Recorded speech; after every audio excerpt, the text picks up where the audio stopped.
On May 7th of 1959, Albert Kogler was with a friend, Shirley O'Neill. They were walking along Baker Beach, which is over in California. The two were just walking along the beach, saw the water, and decided, hey, let's go for a swim. So the two of them entered the water, and they're only swimming out there for about 10-15 minutes. They're in deep enough water that they're treading water, and they're treading water talking to each other, a few meters apart, so within about 10 feet of each other. And they're looking at each other talking, and then Shirley says that she had turned her back to him and was looking at shore for a second, and all of a sudden she heard him scream, and she turned around and she could see he was there, and the body and tail of a dark, big shape slammed the water.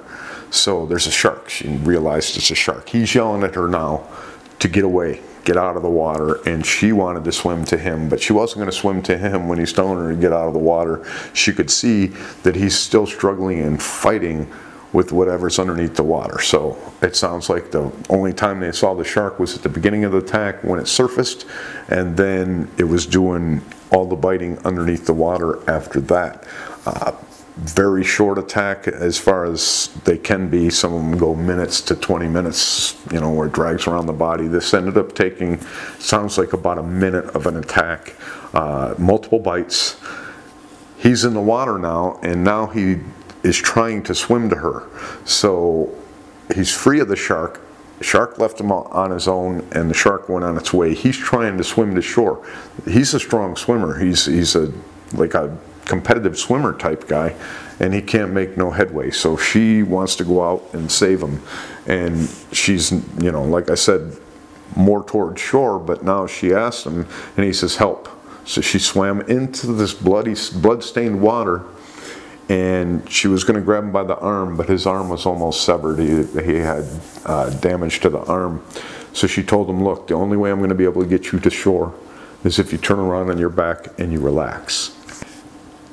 And Albert ended up turning on his back, and she was able to get him into shore where everybody else was able to help him in. There is mention, I do want to say that somebody mentioned that she had taken a fishing line, the end of a fishing line, and tied it to herself and then went out there. I left that out. I think I left that out the first time, but maybe I didn't. But I'm telling you about it now, but I don't buy that. You're fishing for jaws. There's not fishing line that's going to hold one person, let alone two people to get them in. I don't know that you're fishing with 80-pound line right off of the, but maybe you are. Maybe you're trying to catch some big, you know, game fish or something right there at the shore. I don't know. But it just doesn't make sense to me that, you know, fishing line would be able to pull you in. But maybe it could if you're in water. Who knows? So anyway, there's that. There was fishing line said that she tied around herself and then went out and got him. Either way, she gets him into shore. Now, they get him into shore, and he has his damaged shoulder. It's a deep cut to the neck, and damaged shoulder. And I think if that neck one would have been a little deeper, the whole arm would have been gone, with what she said about having to have him flip over to bring him in. And then he had bites to his legs and to his arms, and it was just not a good sight. There's pictures of him. I'll put the clip in the thing. There's pictures. They kind of cover up his legs in certain areas and his chest with it looks like they're coats. You know, you want to try to stop the bleeding and everything. But I think they also did that because he, you know, it was gruesome, and they were taking photos. Now, he's still alive on the beach. He gets onto the beach, and he's weak. And, you know, we went over this before, and people were like, oh, there's always somebody on the beach to, there was a lot of baptizing going on the beach. So in this one, it said that he was baptized on the beach. Well, it isn't that he was baptized by clergy. He was baptized by Shirley O'Neill. She took ocean water and put it on his forehead, made a cross, and said the Lord's Prayer, had him say it with him. And she told him that, you know, you're saved now. So then they, you know, loaded him up, and they took him in, and it wasn't for 2.5 hours that he passed away, but they did have to resuscitate him before they got him onto the ambulance to take him in. They had to resuscitate him, but he did get in, and he survived for about 2.5 hours after the attack before he passed away from blood loss and shock. So it was just a brutal attack. Now Shirley, she ended up getting honorary medal for her bravery and going out there and helping out with Albert, because that's just like, you know, everybody that goes out into bloodstained water, I don't care. We're going to go over one with a bunch of surfers, and a surfer gets attacked, and these surfers just flock to this guy. Instead of them going to shore, they all flocked to him. They were all going to help this guy. And all these people deserve medals, in my opinion. I mean, that's a scary thing to do. It's a dangerous thing to do. Even though you don't get attacked all the time, there's blood all over that water, and that's a hard thing to get yourself to do. I don't care who you are.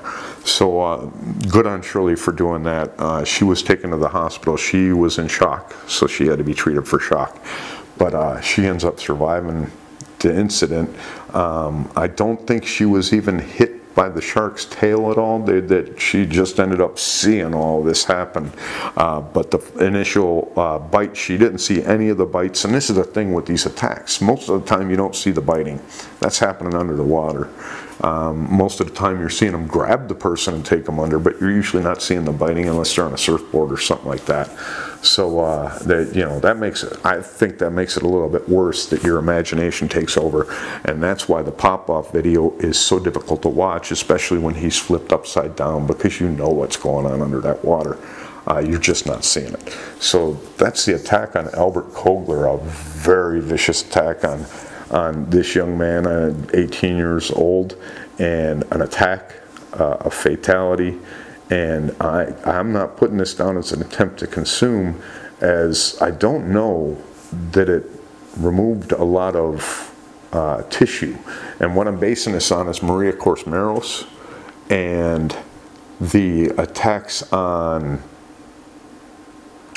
Sergey. I don't think Sergey and Natasha were both attacked, but I wasn't sure that Sergey was an attempt to predate, where it seemed like Natasha was.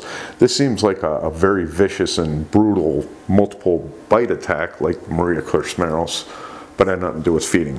So if I hear that, you know, there was a lot of meat removed or something, you know, a lot of flesh removal, I would go ahead and put it in there, but it didn't take the arm. There was no mention of big parts of the body taken. So that's how we got this down, and that's the show for today. I hope you enjoyed it. I hope you'll be back in a few more days for another episode. But remember, if you go into that water, you are much more afraid of those sharks than they are of you.